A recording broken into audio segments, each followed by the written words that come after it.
Nancy Drew Fan Art Contest. Contest number 1. The Hidden Window Mystery. Mrs. Dondo. Okay, so this is how it's going to work. I would like you to do your interpretation of a certain scene from the Hidden Window Mystery. It's when we first meet Mrs. Dondo.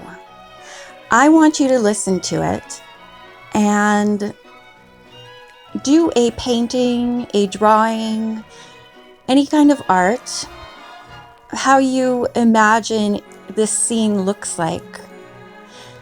And take a picture of it, or put it on the phone, and then you can email it to me.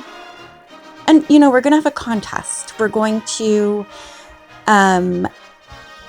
choose which one is the best. The picture that gets the most likes will be the first prize winner. And then there will be some runners up. And you'll get a little prize from me. Okay.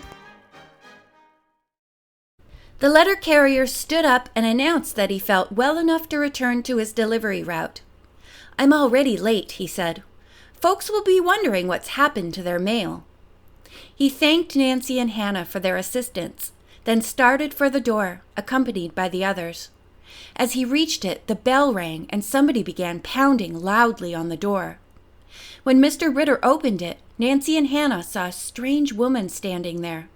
Her bleached blonde hair, blown by the wind, stuck out straight from her head. She was short and sallow-complexioned. Her dark eyes blazed.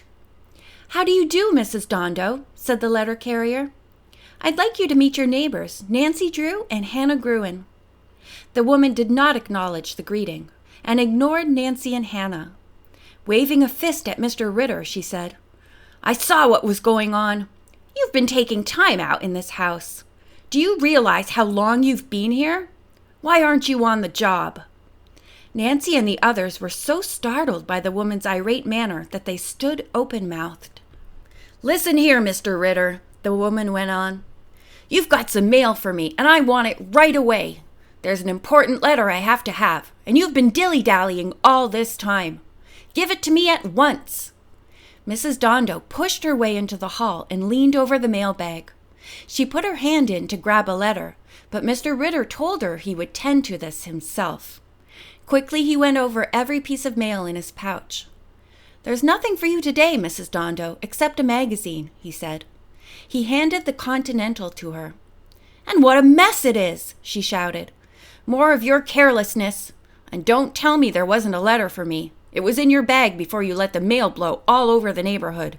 You'd better find it, too. That letter had $100 in it, and I don't propose to lose it." $100? Mr. Ritter cried out, a look of alarm coming over his face. "Yes, $100, Mrs. Dondo repeated.